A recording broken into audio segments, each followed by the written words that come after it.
Hello,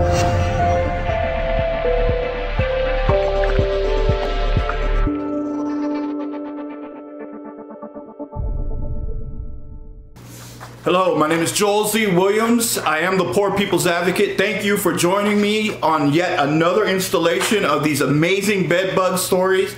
I never cease to be amazed by the depravity of landlords in their action. This is a case brought to us. It happened in Annapolis, Maryland. It's first reported in the Baltimore Sun. The woman, the victim of a bedbug scam, her name is Faika Shaban. She's 69 years old. She moves into a building that is owned by a landlord and a couple other guys. They call themselves the West Street Partnership. They bought an older house. I think the home was built originally in the 1950s, but it was a large home, and they subdivided it into smaller apartments and started renting them out to mostly older people. And this is in Annapolis, Maryland.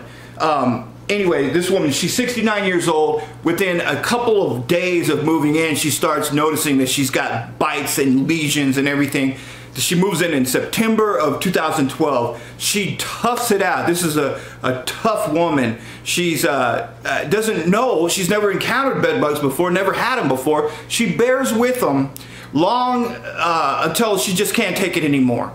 Eventually, she goes, this is now in April, 8 months or 6 months later, she goes to the county housing authority and asks to be placed into another apartment. In the meantime, every time she sees this landlord, and I'm going to say his name because he was foolish enough to take it all the way to trial, Cornelius J. Barrett is this fool's name. He apparently, she made him aware of the conditions that were going on there, and like an idiot, he retaliated against her. And that's a no-no. If in landlord-tenant relationships, if a tenant makes you aware of a situation that affects habitability and you seek to retaliate against them, you can be found in violation of lots of municipal statutes and sometimes civil rights violations as well. Here's what this fool does, Cornelius J. Barrett. Here's what he does. She tells him that she's got a problem with she's getting bit all the time. She has these. He tells her, no, I have no idea what's wrong with that apartment. None of the other tenants have mentioned anything. This goes on for 6 months. He's telling her, no, I don't know what you're talking about. Never had a problem in that apartment before. Eventually she's getting tired of it. She can't sleep. She goes to the county housing board. It's somebody that the caseworker at the county housing board looks at her and recognizes the bites on her legs and tells her, those are bedbug bites. You're getting bit by bedbugs. That's what's going on. And refers her to the doctor, the county medical doctor. She goes to the doctor. They do a biopsy of it, of this lesion that she's had on her leg. And now it's gotten to the point where it's gotten infected. It's actually become a health crisis. The doctor does a biopsy, determines that yes, in fact, it is a result of bed bugs. The city slams him, this Cornelius J. Barrett, gives him an order to treat the apartments, apartment A and B, with these two apartments in there. This is what this fool does. Listen to how stupid this is. Instead of going out and hiring a reputable pest control operator, a licensed person authorized through the state to spray chemicals that are known to destroy bed bugs, he goes out and he rents some propane heaters. He tells her that she needs to be gone for a while, comes into her house, turns up the heat in this building, and effectively runs the bed bugs off into the other rooms of the same house. Right? She comes back that night. Apparently things get a little bit better. She's able to sleep that night, and then the next night it's back to normal. She refuses to pay. Now she goes to the superintendent, who actually lives in the building, the same building. The guy that fixes up the apartments and takes care of the maintenance. She mentions it to him. he tells her, I'm so sorry. I wanted to tell you, but I would lose my job and have no place to live if I told. I need this job, and I need this. This is where I live. I have to have this job. And Mr. Barrett told me that if I ever told any of the tenants, I was out.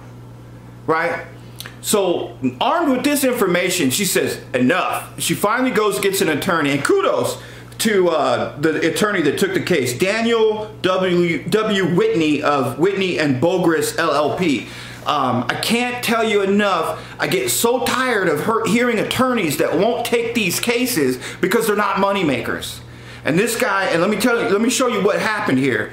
It took a jury less than 45 minutes to come back and award this woman with $800,000, almost $1 million was the total award. $650,000 of that was punitive damages. Punitive damages is described as the court's way of punishing some party for reprehensible behavior.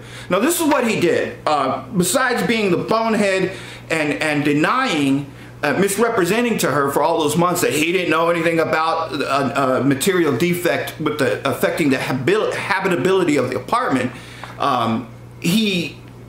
after she complained to the county authorities and they issued him that ordinance that directive to do something about it, he turned off her water in an attempt to get her evicted. Right? She is still, now she goes to the county doctor. This is after she made it known to him that she reported it and everything. He turns off her water.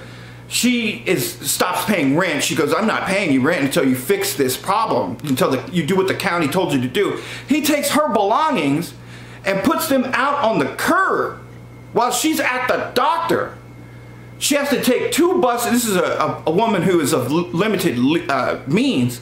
She has to take 2 city buses to get back home. By the time she gets home, the whole neighborhood has picked through her belongings. She's racing around the neighborhood trying to warn people, hey, the stuff that you took is probably infested with bedbugs. You don't want to get bedbugs. She puts a sign in the front yard to tell people, I'm so sorry if you've taken any furniture here that probably has bedbugs. The landlord comes, he sees the sign, he gets angry, he yells at her, calls her every name in the book, shuts off her water. It's just crazy. You couldn't write this story.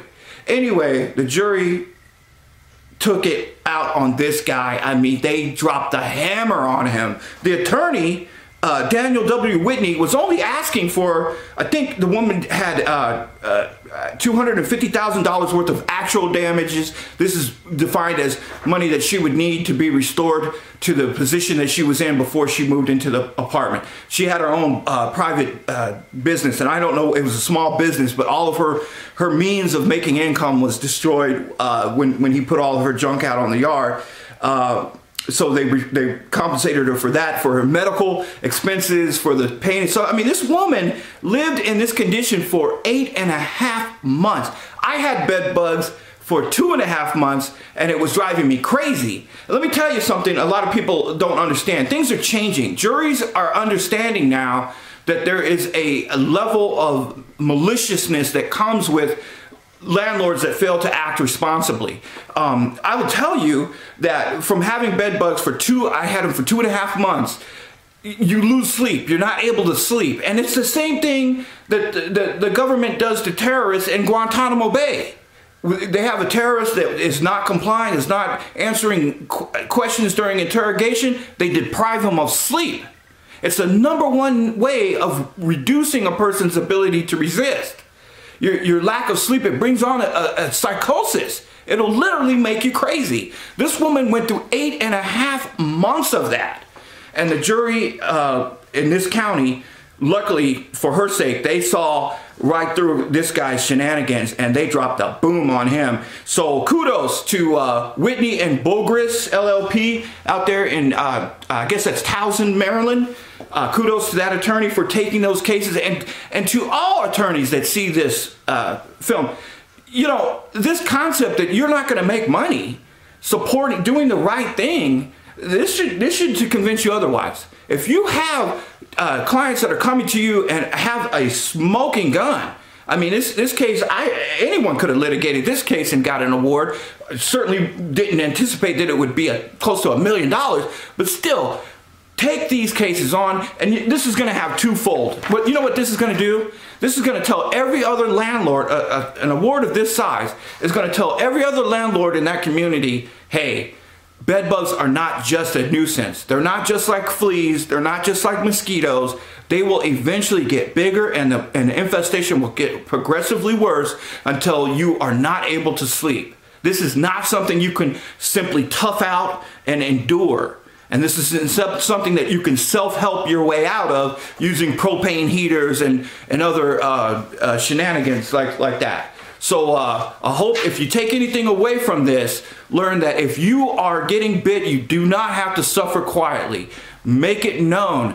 Collect these insects, put them in Ziploc bags, take photos of these.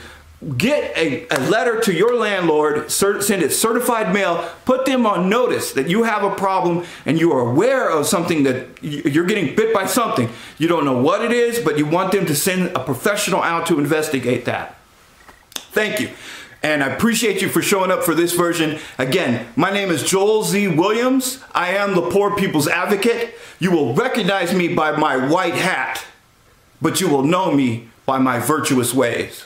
Thank you.